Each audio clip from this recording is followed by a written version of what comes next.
السلام علیکم۔ دریدہ دل چینل کے اوپر شکیل راہی کی طرف سے خوش آمدید۔ ہمارا جو ٹاپک ہے آج کا، اس کا عنوان ہے پرنسس سے ہی کچھ سیکھ لو۔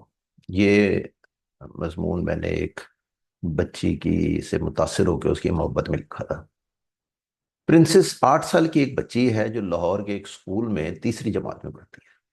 اس کا نام تو کچھ اور ہے لیکن میں اسے پرنسس کہتا ہوں، اور وہ اس پر بہت خوش ہے۔ اس کی بڑی بڑی کالی آنکھیں بہت زیادہ بولتی ہیں۔ وہ انہیں گھما گھما کر باتیں کرتی ہے اور ایک جگہ ٹک کر بیٹھنا اس کے لیے بے حد مشکل ہے۔ وہ بیٹھ کر پانی پیتی ہے کیونکہ اسے اس کی ٹیچر نے یہ بتایا ہے۔ وہ پانی پینے سے پہلے بسم اللہ بھی پڑھتی ہے۔ وہ جھوٹ نہیں بولتی۔ اسے وہ بچے بہت برے لگتے ہیں جو جھوٹ بولتے ہیں اور لڑتے جھگڑتے ہیں۔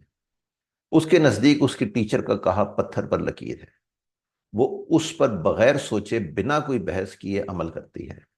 جب میں پہلی بار اسے ملا تو وہ میرے دفتر میں آئی تھی۔ میں نے اسے پوچھا کہ چپس کھاؤ گی تو اس نے کہا کہ وہ کھا کر آئی ہے۔ میں نے پوچھا کہ بسکٹ کھا لو تو اس نے کہا وہ کھا کر آئی ہے۔ پھر میں نے کہا جوس منگوا دیتا ہوں تو بھی اس نے وہی بات کہی۔ جب تک وہ آپ کو جانے گی نہیں وہ آپ سے کچھ لے کر نہیں کھائے گی۔ وہ بھوکی بھی ہوگی تو بھی اجنبی کی چیز کی طرف آنکھ اٹھا کر نہیں دیکھے گی۔ وہ تقریباً 15 منٹ لیتی ہے کسی شخص کے بارے میں یہ رائے قائم کرنے کے لیے کہ اس سے دوبارہ ملنا ہے یا نہیں۔ اگر وہ یہ فیصلہ کر لے کہ اس شخص سے دوبارہ ملنے کی ضرورت نہیں ہے تو اس کا رویہ اس کے ساتھ ایسا ہو جاتا ہے جیسے وہ شخص دنیا میں موجود ہی نہیں ہے۔ وہ اگر سامنے بھی ہوگا تو بھی پرنسس اس کی جانب آنکھ اٹھا کر نہیں دیکھے گی۔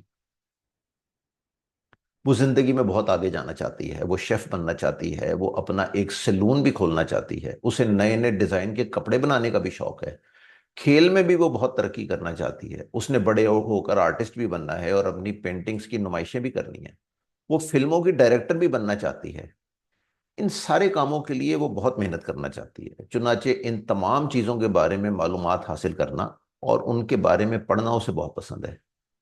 اس کا خیال ہے کہ جو بھی کرنا ہو اس کے لیے بہت محنت کرنی چاہیے تاکہ وہ کام سیکھا جا سکے۔ شارٹ کٹ کا لفظ اس کی ڈکشنری میں نہیں ہے۔ وہ اس کے بارے میں جانتی ہی نہیں ہے۔ نقل کرنا، دوسروں کی چیزیں انہیں بتائے بغیر لے لینا اسے سخت ناپسند ہے۔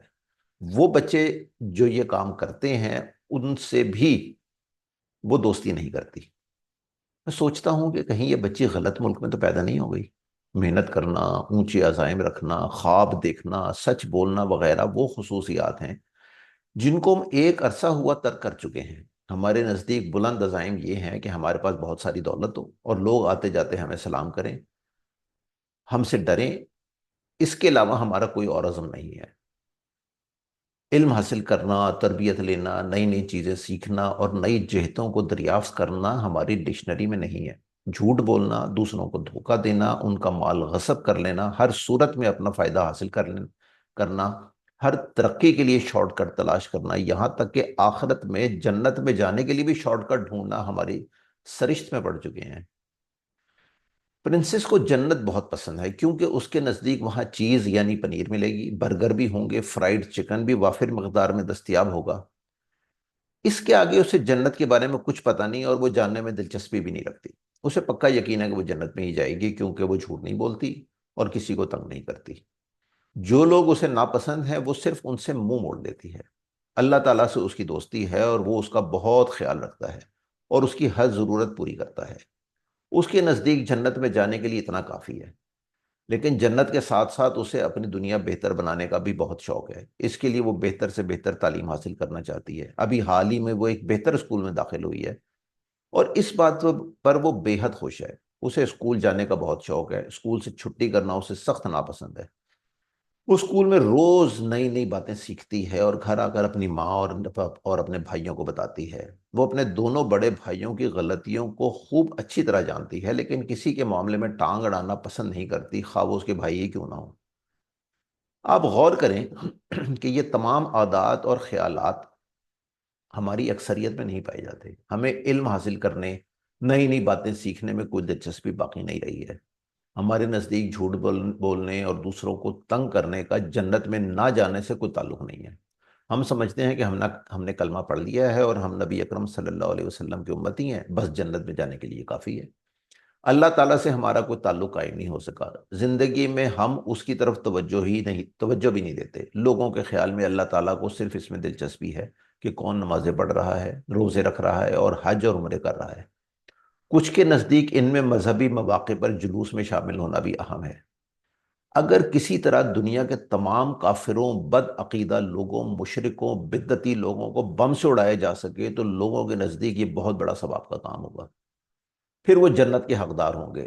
جنت میں ان کی دلچسپی حوروں سے شروع ہو کر ان پر ہی ختم ہو جاتی ہے۔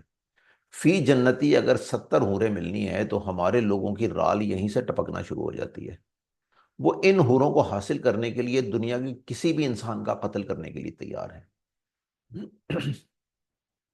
ہم میں سے ہر ایک دوسرے کے ہر معاملے میں ٹانگ پھنسانے کے لیے ہر وقت تیار رہتا ہے، کیونکہ ہم نے یہ سمجھ لیا ہے کہ ہمیں سب کچھ پتا ہے، اور موقع بے موقع دوسروں کو ٹوکنا گویا نہایت اعلیٰ کام ہے۔ ہمیں جو لوگ ناپسند ہیں ہم ساری توجہ ان پر صرف کر دیتے ہیں۔ آپ دیکھیں کہ سیاست دانوں کی ساری توجہ اپنے مخالفوں کی خرابیاں تلاش کرنے، ان کا چرچا کرنے اور ان کے خلاف سازشیں کرنے میں صرف ہو جاتی ہے۔ اس سے آدھی محنت میں اپنی خرابیاں دور کی جا سکتی ہیں۔ اور سیاستدانوں پر ہی کیا موقوف ہے؟ گلی محلوں میں پڑوسیوں کے گھروں کے ٹو میں رہنا، سسرالی رشتہ داروں کی عیب جوئیاں کرنا ہمارے پسندیدہ مشاغل ہیں۔ خواب دیکھنا، زندگی میں کچھ کر دکھانا، اپنی توجہ دنیا کو بہتر طریقے پر، بہتر جگہ بنانے پر صرف کرنا ہم نے سیکھا ہی نہیں۔ یہ کام ہم نے کافروں کے حوالے کر دیے ہیں۔ چنانچہ میری تو یہی درخواست ہوگی کہ ہم پرنسس سے ہی کچھ سیکھ لیں کہ زندگی کیسے بسر کی جائے اور آخرت کیوں کر بہتر بنائی جائے۔ آپ کی توجہ کا بہت بہت شکریہ۔